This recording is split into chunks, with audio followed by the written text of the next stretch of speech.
같은 시험을 당하고 고난을 당하는데 그 시험을 참는 자가 있고 또 그로 인해서 시험에 드는 자가 있습니다. 고난 속에서 인내함으로 변화에 이르는 사람이 있는 반면에 고난 때문에 유혹과 방탕에 끌려서 인생이 파탄에 이르는 경우도 있습니다. 과연 누가 시험을 견디고 또 누가 시험에 들까? 오늘 그 말씀을 생각해 보려고 합니다. 자, 먼저는 12절에 시험을 참는 자에 대해서 나오는데, 이 말씀은 우리가 이미 이제 엊그제 지지난주에 들었던 야고보서 1장 2절로 4절에 있는 말씀을 요약하고 반복하는 것입니다. 그러니까 복습하는 마음으로 이 말씀을 한번 다시 보면 좋겠는데, 시험을 12절에 보니까 상반절에 시험을 참는 자는 복이 있나니, 우리 다 같이 한번 12절 읽어보겠습니다. 시작.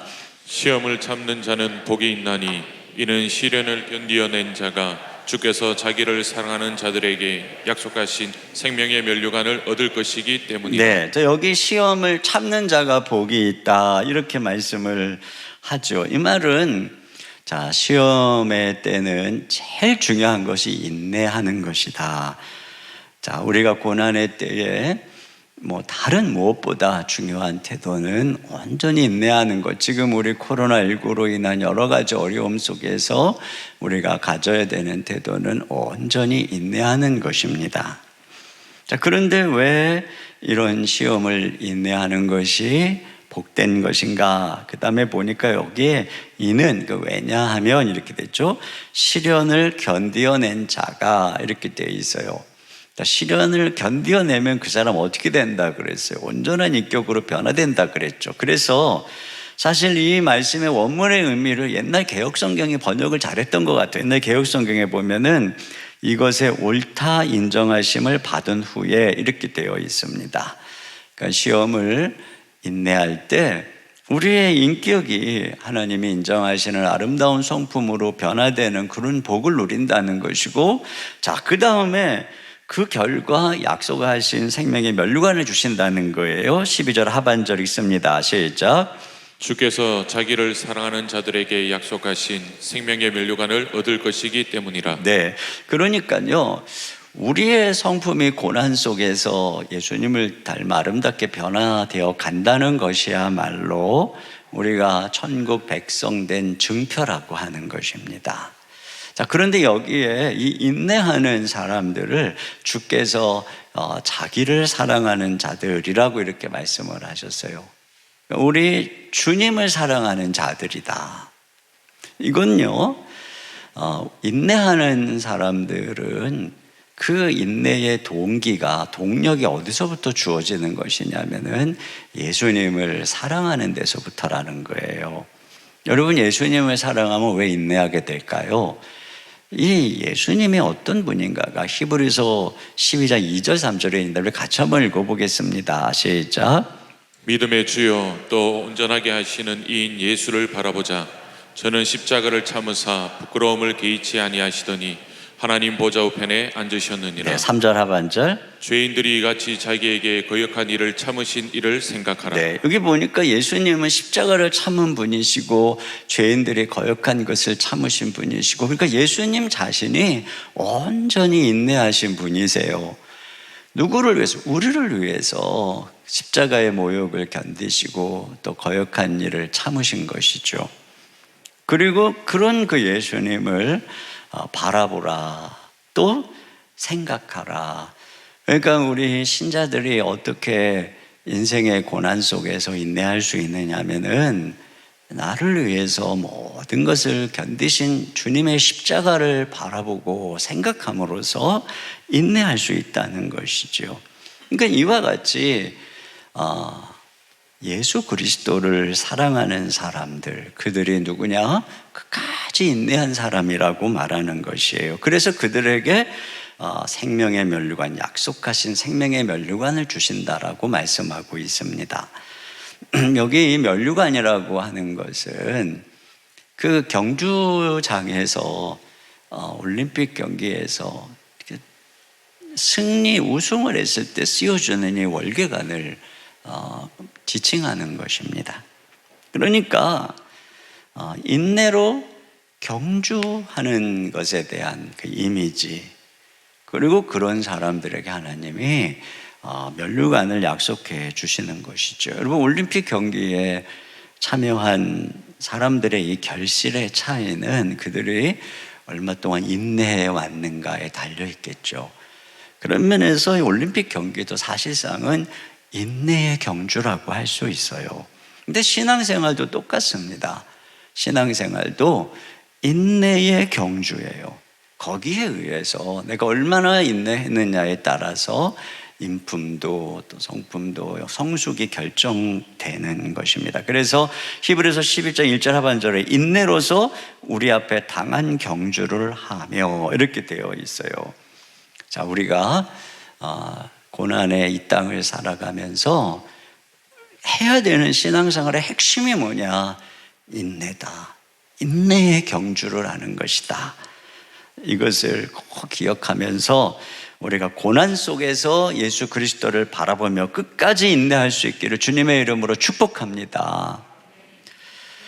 자, 그런데 이제 오늘 중요하게 살펴봐야 될 사람은 이 인내를, 시험을 참는 자가 아니라 이 고난 속에서 시험을 받는 사람입니다. 여기 13절이 어떻게 시작하냐면 시험을 받을 때에 이렇게 시작을 합니다.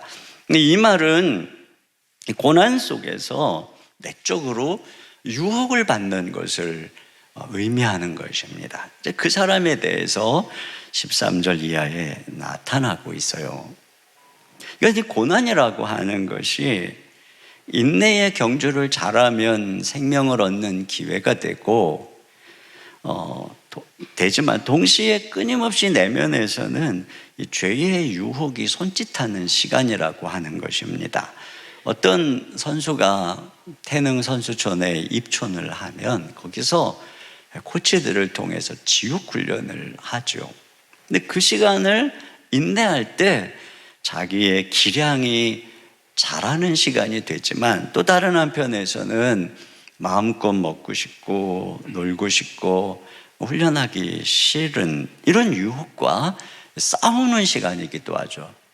인내도 필요하지만 유혹도 강렬한 시간입니다. 이처럼 고난은 양면성을 가지고 있습니다. 누군가에게는 앞으로 나갈 연단의 기회가 되지만 누군가에게는 후퇴하게 되는 유혹과 타락의 시간이 될 수 있는 것이죠. 그래서 어떤 사람은 시험을 견디는 사람이 되고 어떤 사람은 시험을 받는 사람이 되는 것입니다. 자, 이 둘의 차이를 뭐가 만드는가 하는 것을 오늘 말씀이 알려주고 있어요. 첫째로는 시험에 드는 사람은 하나님의 성품을 왜곡하나 시험을 이기는 사람은 지혜로 분별할 줄 안다는 것입니다. 자, 여기 먼저 13절 상반절 같이 보겠습니다. 시작. 사람이 시험을 받을 때 내가 하나님께 시험을 받는다 하지 말지니. 네. 자, 여기 시험을 받는 사람의 특징이 나오는데 자기가 하나님께 시험을 받는다라고 생각합니다. 그러니까 하나님께서 자기를 시험하시고 이렇게 유혹을 받을 상황으로 몰아넣었다는 것이죠. 마치 하나님이 자기로 하여금 거역하도록 이끌고 죄를 짓도록 허락한 것처럼 생각하는 것입니다. 이렇게 하나님을 공범으로 끌어들이고 그렇게 함으로써 자기가 시험과 유혹에 빠지는 것을 정당화하려는 것이죠. 이 사람은 이제 뒤에 보면 자기 정욕을 따라 죄를 짓는 사람입니다. 근데 이렇게 사람이 정욕대로 행하여 죄를 짓는 삶을 살기 전에 반드시 먼저 하는 것이 뭐냐면 하나님의 형상을 왜곡하는 것입니다. 하나님을 우상으로 만들어서 자기의 죄에 대해서 적당히 눈을 감아주는 하나님으로 만드는 것입니다. 언제나 심각한 유혹과 타락에 빠져들기 전에는 이와 같이 하나님을 왜곡하는 일이 선행되는 것이지요. 그래서 하와도 하나님의 말씀을 더해서 만지지도 말라. 또 뺏죠. 죽을까 하노라. 이렇게 하나님의 말씀과 하나님의 성품을 자기 입맛대로 먼저 왜곡을 시키는 것입니다. 그래서 하나님도 이해하실 거야. 우리의 어쩔 수 없는 이 부정과 부적절한 관계를 하나님이 이해하실 거야. 하나님은 우리의 연약함을 이해하시는 너그러운 분이셔. 그러니 이번 한 번만은 눈 감아 주실 거야. 이 고난 속에서 인내의 길을 가지 않고 이와 같은 일탈의 길을 가면서 마치 그것이 하나님의 섭리 속에 있는 것처럼 왜곡하는 일, 이렇게 하나님을 입맛대로 왜곡하여 자기 정욕이 원하는 대로 가고자 하는 것입니다. 이게 바로 죄가 하는 일이죠.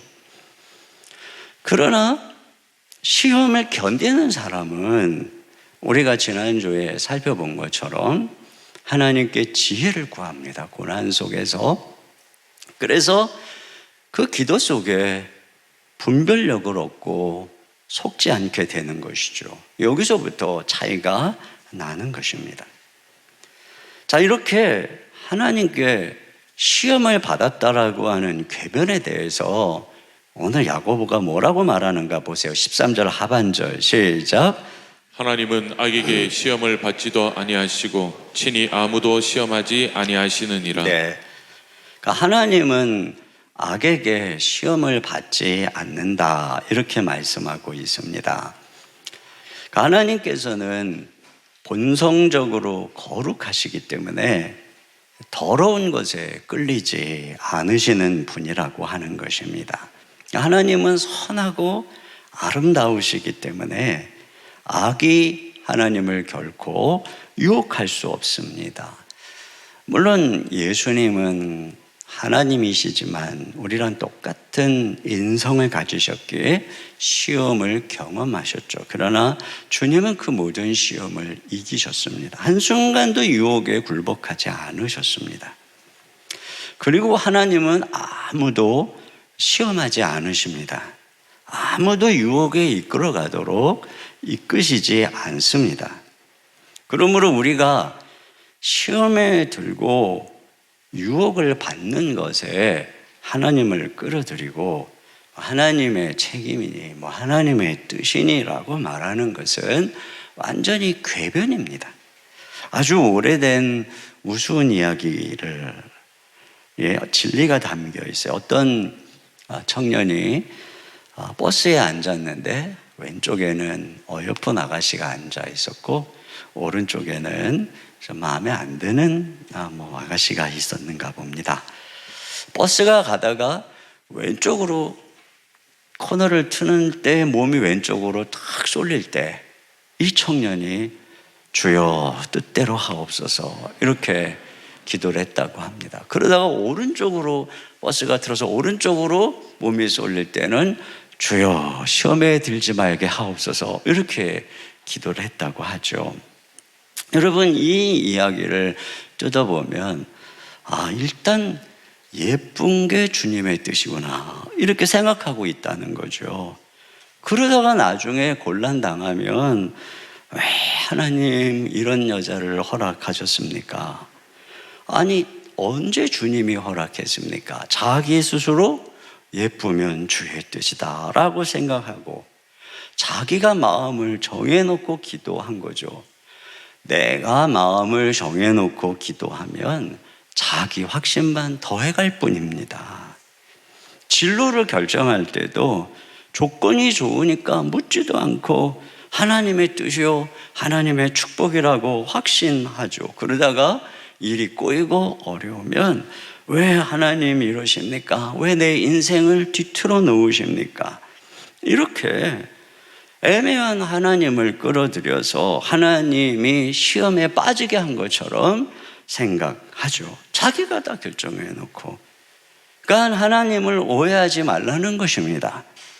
그러므로 두 번째, 시험에 드는 사람은 욕심에 끌려 사망에 이르고 시험을 견디는 자는 인내로서 생명에 이른다는 것입니다. 자, 여기 하나님께서 시험에 들게 한 게 아니라면 이 사람은 왜 시험에 들게 된 것인가요? 14절 읽습니다. 시작. 오직 각 사람이 시험을 받는 것은 자기 욕심에 끌려 미혹됨이니. 네, 자기 욕심에 끌려 미혹됨이라는 것입니다. 여러분, 자기 욕심에 끌려 이 말은 지금 욕심이 강력하게 그 안에서 그를 이렇게 사로잡고 있는 상태이죠. 그의 욕심이, 정욕이 이렇게 활성화되어 있는 상태입니다. 그러니까 이것은 시험을 참는 자와 달리 근신하고 절제하며 인내하고자 애쓰기를 포기한 상태죠. 그냥 정욕대로 욕심대로 자기를 내버려 두어서 이 욕심의 노예가 되어가고 있는 상태입니다. 토마스 아 캠피스는 이 욕심이 우리를 미혹하는 과정을 4단계로 설명을 했는데, 첫째는 언제 욕심이 발동하냐면 보고 듣는 데서부터 유혹을 통해 욕심이 발동한다는 것입니다. 그는 인간은 늘 정욕이 타오르는 활화산과 같은 존재인데 그 활화산이 언제 폭발하냐면 이 눈과 귀를 통해 유혹이라고 하는 기름이 주입될 때 활활 타오르고 폭발한다고 했습니다. 그러니까 우리가 무엇을 보느냐 무엇을 듣느냐에 따라서 욕망이 타오르는가 아닌가가 결정된다는 거고, 두 번째는 이 보고 들은 것이 우리 머리에 저장이 되고 우리 기억과 잠재 의식 속에 이렇게 기억이 된다는 것입니다. 그래서 세 번째, 그것이 우리 안에 상상력을 불러일으킨다는 거예요. 그래서 상상을 통해 점점 욕망이 커지고 그것에 사로잡히기 시작하고, 네 번째로 결국은 그 상상한 것을 원하게 된다는 것입니다. 상상에서 끝나는 것이 아니라 그것이 의지가 되고 뜻이 되고 기회가 되면 그것을 실행하게 된다는 것이지요. 결국은요, 어떤 사람이 유혹에 넘어가기까지 이미 그의 내면에서 먼저 이와 같이 욕심이 성장하는 과정이 있다는 것입니다. 그 일을 저지르기 전에 이미 욕심을 제어하기를 포기했고 인내와 절제를 포기했고 열심히 욕심을 키우고 있었던 사람이라는 거죠. 우리는 우발적인 실수라고 말하지만 사실은 그 우발적 실수가 나오기까지 이미 그 내면에서 욕심이 자라서 기회를 노리고 있었던 것입니다. 이미 내면에서부터 경건이 무너지고 기도가 무너지고 영적인 인내를 포기했던 것이죠. 여기에 바로 시험에 드는 자와 시험을 참는 자의 차이가 있는 것입니다. 이렇게 욕심을 제어할 줄 모르고 오히려 그것을 활성화하고 성장해서 미혹이 되면 그 다음에 어떻게 되는가? 15절입니다. 시작.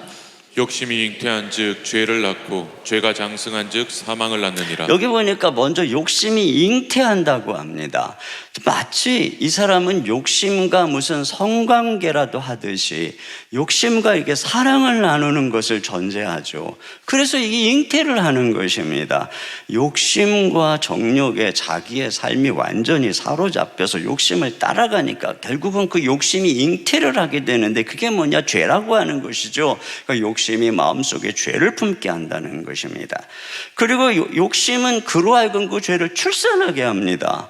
결국은 정욕을 따라가면 성적인 죄, 도덕적인 죄, 온갖 불의의 죄악이 그 삶 속에서 흘러나오게 만든다는 것이죠. 이것도 완전히 대조적인 삶입니다. 참는 사람은 늘 주님을 사랑함으로 기도하고 말씀 가운데 그리스도처럼 인내하는 반면에, 유혹에 빠진 사람은 욕심을 사랑하고 정욕과 쾌락을 사랑해서 결국은 그 자손을 잉태하는데 죄란 말이에요. 즉 죄를 출산하게 된다는 것입니다. 그리고는 더 나아가서는 욕심은 그 출산한 죄를 양육합니다. 15절 하반절에 보니까 죄가 장성한 즉 사망을 낳느니라. 그러니까 한 번 죄를 짓고 돌아서는 것이 아니라 그의 욕심은 그 죄를 사랑합니다. 즐거워합니다. 그래서 습관적으로 죄를 짓고 행함으로써 죄를 양육해서 키웁니다. 그래서 그 죄가 완전히 성장해서 장성한 어른이 되는 것입니다. 마치 시험을 참는 자가 인내하여 온전한 성품, 그리스도의 장성한 분량에 이르게 되는 것하고는 반대로 이 사람은 이 정력을 쫓아서 죄의 장성한 분량에 이르게 되는 것이죠. 여러분, 죄가 장성한다는 것은 죄가 그 사람의 가치관, 습관, 행동을 완전히 장악해버린 것을 의미합니다. 이 죄는 어릴 때 뿌리쳐야 되는데 이제는 장성해서 어른이 되어 그를 붙잡고 있으니까 힘이 센 것이죠. 이제는 돌아설 수도 뿌리칠 수도 없는 죄의 종이 되어버린 것입니다. 그래서 결과적으로 어떻게 됩니까? 사망을 낳는다. 사망에 이르는 것입니다. 여러분, 에일리언이라는 영화를 보시면 사람의 몸속에 들어가 기생해서 그것이 몸에 있는 영양분을 빨아먹고 점점 장성해서 어느 날 그 사람을 죽이고 튀어나오는 것처럼 이와 같이 욕심은 우리를 미혹해서 이 죄를 품는 게 마치 행복인 것처럼 거기에 무슨 행복이 있는 것처럼 그래서 그 죄를 잉태하게 하고 그 죄를 점점 키워서 그걸 출산하게 하고 그래서 그걸 장성하게 하고 결국은 사망이 태어나는 거죠. 파멸에 이르게 되는 것입니다.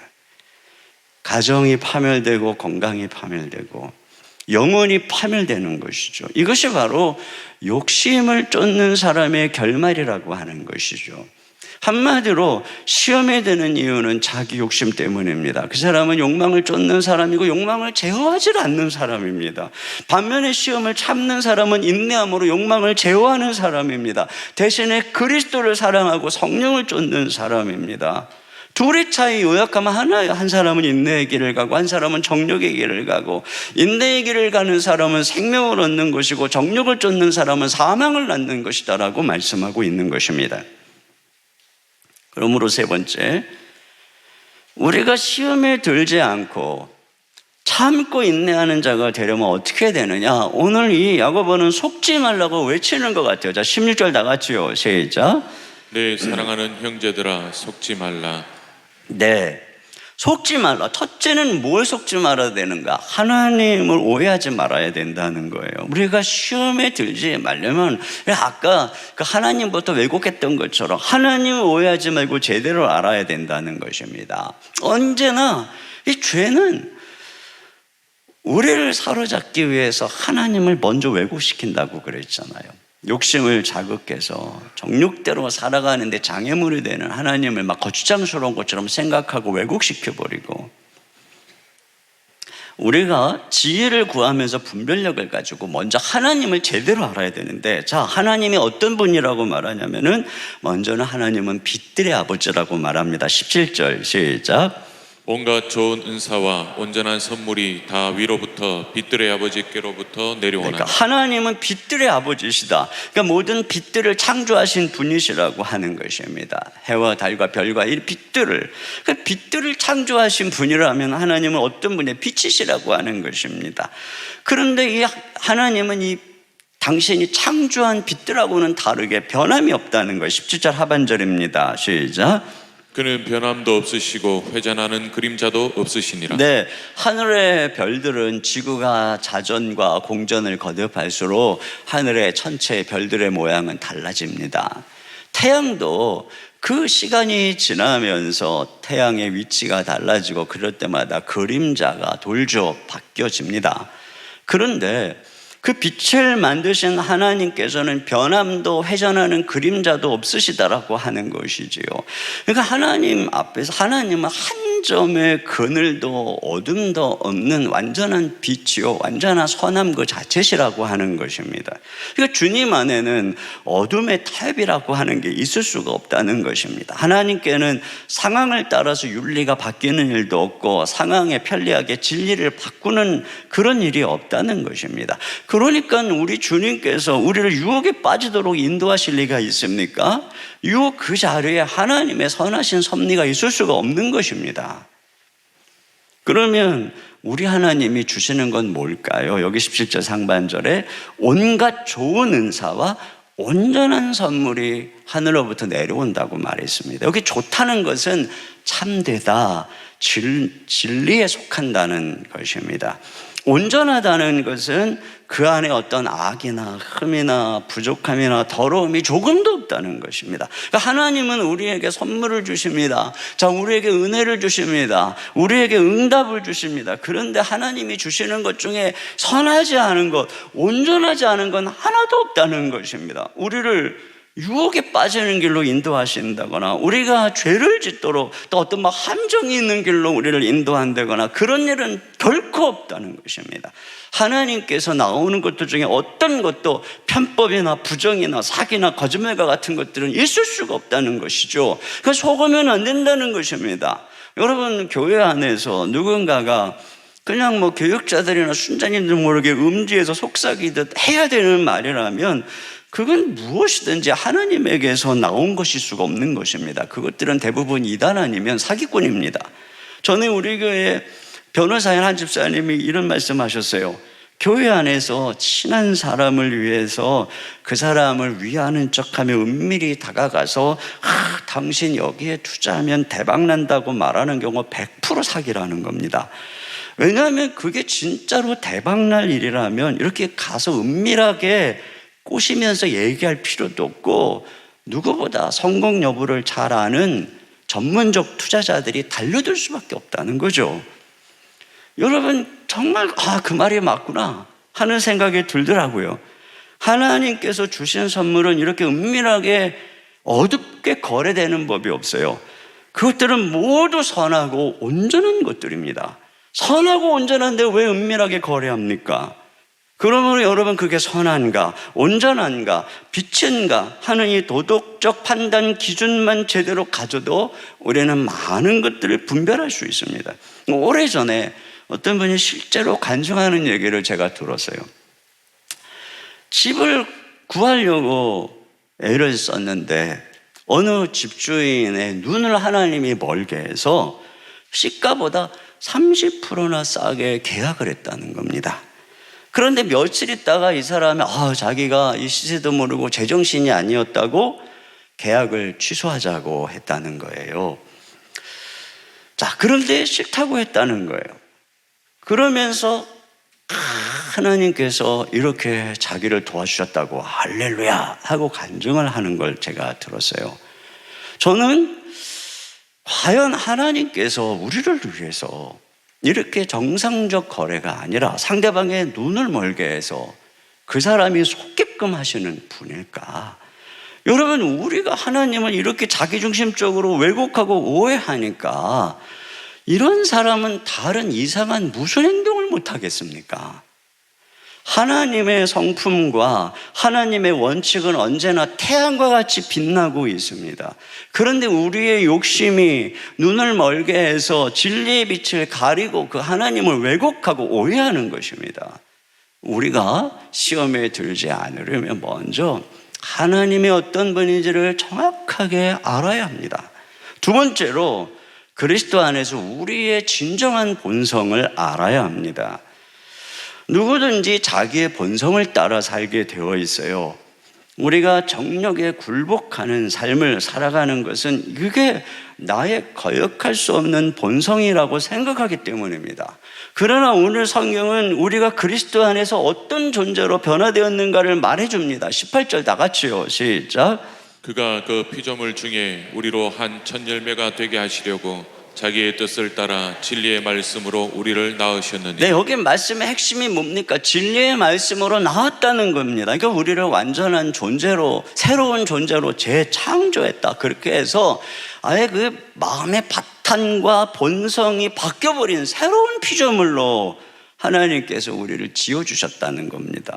우리가 예수님을 믿을 때 이런 일이 일어난 거예요. 여러분, 이게 복음입니다. 오늘 이 18절 말씀을 헬라어의 원문의 이 순서를 따라서 배열해서 하나씩 좀 살펴보면요, 자기의 뜻을 따라 이게 제일 먼저 나옵니다. 그러니까 하나님의 뜻을 따라. 왜 우리가 거듭났냐?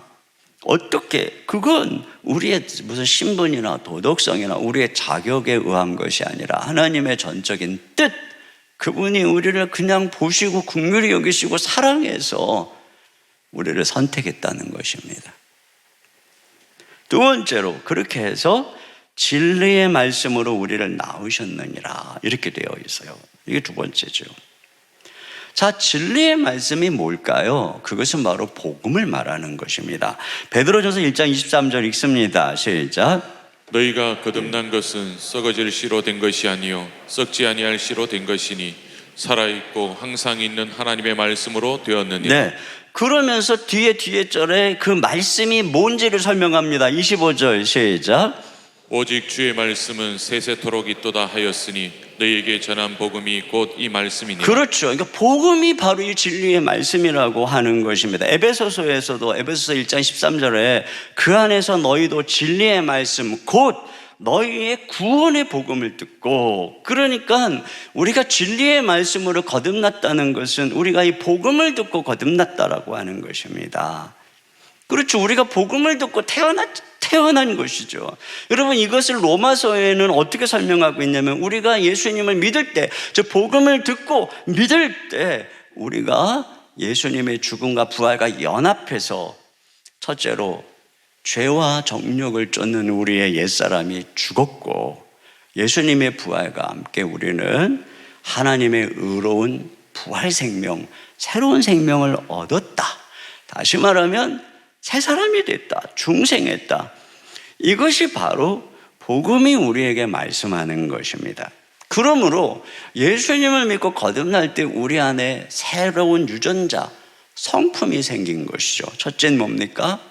옛사람 죄에 대해서 죽었으니까 죄를 미워하고 불의를 싫어하는 유전자입니다. 반면에 우리는 새로운 생명, 의로운 생명을 얻었으니까 우리는 의를 사랑하고 진리를 사랑하고 하나님께 순종하기를 기뻐하는 유전자, 이것이 바로 진리의 말씀 복음으로 태어난 사람의 본성입니다. 이렇게 마음 바탕이 달라진 거예요. 또 우리는 당신의 아들을 죽이시기까지 내어주실 만큼 우리를 사랑한 바로 그 십자가, 거기서 태어났기 때문에 우리는 마음에 두기를 싫어하던 하나님 아버지의 바다 같은 사랑을 깨닫고 하나님을 사랑하게 됩니다. 동시에 당신의 아들을 죽이시기까지 죄를 미워하고 심판하신 공의의 하나님을 알게 되고 하나님을 두려워하고 경외하게 되는 것입니다.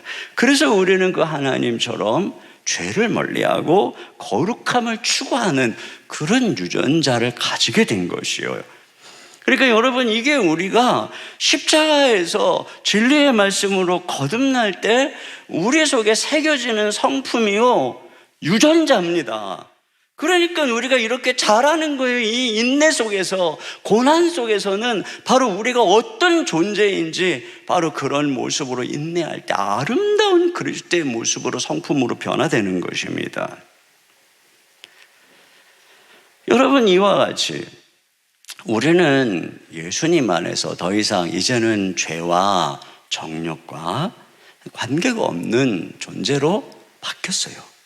그러므로 이 세상에 죄가 유혹할 때 우리는 그것에 대해서 나는 너와 상관이 없다, 이렇게 거절하는 존재가 된 것입니다.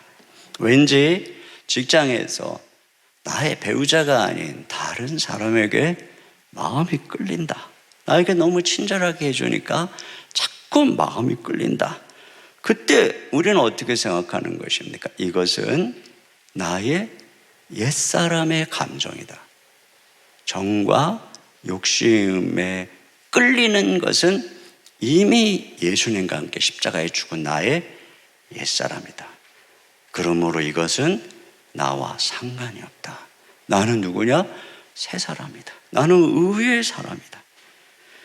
그러므로 그런 감정이 그냥 나하고 상관없다 하고 지나가게 하는 것입니다. 그럴 때 그것은 힘을 잃어버리는 거예요.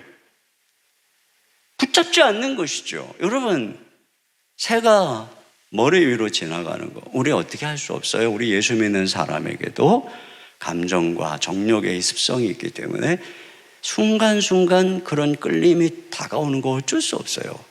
그러나 지나가는 새가 내 머리 위에 둥지를 트는 건 내가 막을 수 있어요. 이것처럼 그 감정을 붙잡고 내가 그 욕심으로 품고 상상하고 그래서 그것이 죄를 잉태하게 만드는 일은 내가 거절할 수 있는 것입니다. 그러므로 세상의 유혹이 올 때 어떻게 하는 거예요? 지나가게 하는 것입니다. 너는 나와 아무 상관이 없다. 그렇게 흘러가게 말이죠. 이게 우리의 존재입니다. 그러므로 이렇게 하나님이 우리를 새로운 존재로 창조하신 목적이 마지막에 나옵니다. 그건 뭐예요? 그 피조물 중에 우리로 한 첫 열매가 되게 하시려고 그랬다는 겁니다. 구약에 보면 이 첫 열매는 하나님의 것입니다. 그래서 이스라엘을 하나님의 첫 열매라고 하는 거죠. 에레미야 2장 3절 다 같이요. 시작. 그때 이스라엘은 여호와를 위한 성물 곧 그의 소산 중 첫 열매이니. 네. 그러니까요. 하나님께서 이 첫 열매라고 하는 것은 이스라엘을 구별해서 내 것으로 삼았다. 그래서 이 첫 열매는 가장 좋은 것, 흠없는 것, 이것을 하나님 앞에 구별하여 드리는 것입니다. 이처럼 하나님께서 이스라엘을 거룩하게 구별해서 하나님의 거룩한 성민이 되기를 원했지만 그들은 실패했고 죄를 범했고 다 흩어졌습니다. 그리고 이제 주님께서는 그리스도를 통해서 진리의 말씀으로 새로운 백성을 창조한 것입니다. 과거 이스라엘에 실패한 그것을 이제는 예수 그리스도를 통해서 한 새로운 이 거룩한 말씀으로 빚어진 새로운 존재를 창조해서 이제는 우리를 통해 하나님의 거룩한 백성이 되게 하려고 하나님께서 우리를 새롭게 창조한 거예요. 요한일서 5장 4절이 있습니다. 시작. 무릇 하나님께로부터 난 자마다 세상을 이기느니라. 세상을 이기는 승리는 이것이니 우리의 믿음이니라. 그렇습니다. 이렇게 세상을 이기고 거룩한 백성이 되게 하기 위해서 어떻게 했느냐? 하나님이 우리를 진리의 말씀으로 낳았다. 여러분, 이게 우리의 신분입니다. 우리는 옛날하고 달라요.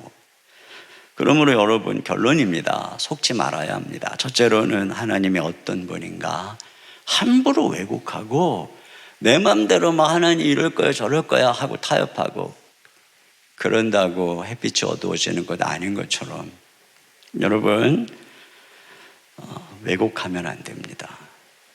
하나님을 바로 이해해야 됩니다. 또 하나님의 자녀된 우리가 얼마나 거룩한 존재인지 알아야 합니다. 그렇다면 우리는 더 이상 이 세상의 죄의 유혹에 뒹굴지 않게 되는 것입니다. 어거스틴이 한참 방탕하다가 주님 만나고 회심한 후에 길을 가는데 예전에 자기를 유혹했던 어떤 여인이 그를 아는 척하는 겁니다.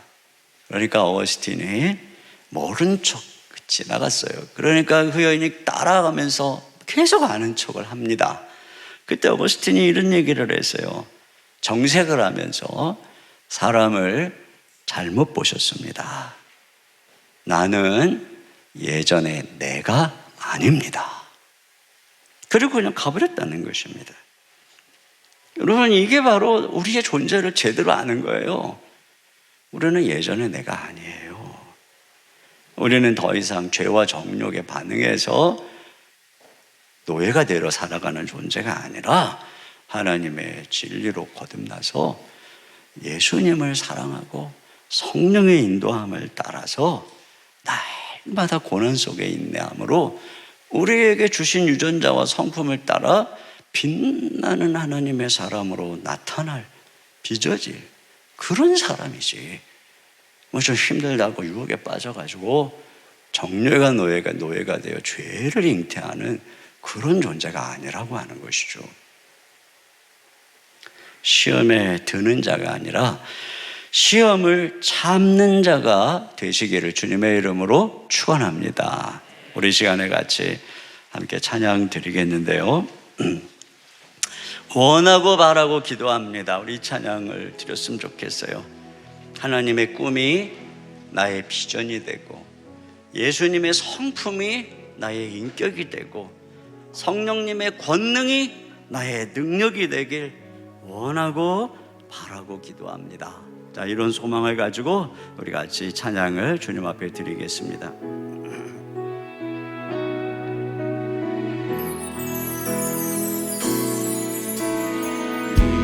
세상을 살아가는 동안에 나의 힘을 의지할 수 없으니 기도하고 낙심하지 말 것을 주께서 참 소망이 되시니 하나님의 꿈이 나의 비전이 되고, 하나님의 꿈이 나의 비전이 되고, 예수님의 성품이 나의 인격이 되고, 성령님의 권능이 나의 능력이 되길 원하고 바라고 기도합니다. 주의 길을 걸어가는 동안에, 주의 길을 걸어가는 동안에 세상의 것 의지할 수 없으니 감사하고 낙심하지 말 것은 주께서 참 기쁨이 되십니다. 하나님의 꿈이 나의 비전이, 나의 비전이, 예수님의 성품이 나의 인격이 되고, 예수님의 성품이 나의 인격이 되고, 성령님의 권능이 나의 능력이 되길 원하고 바라고. 우리 두 손 들고 찬양합니다. 하나님의 꿈이 나의 비전이 되고, 하나님의 꿈이 나의 비전이 되고, 예수님의 성품이 나의 인격이 되고, 성령님의 권능이 나의 능력이 되길 원하고 바라고 기도합니다. 우리 이 시간에 같이 기도하겠습니다. 제가 기도 제목을 읽어드릴게요.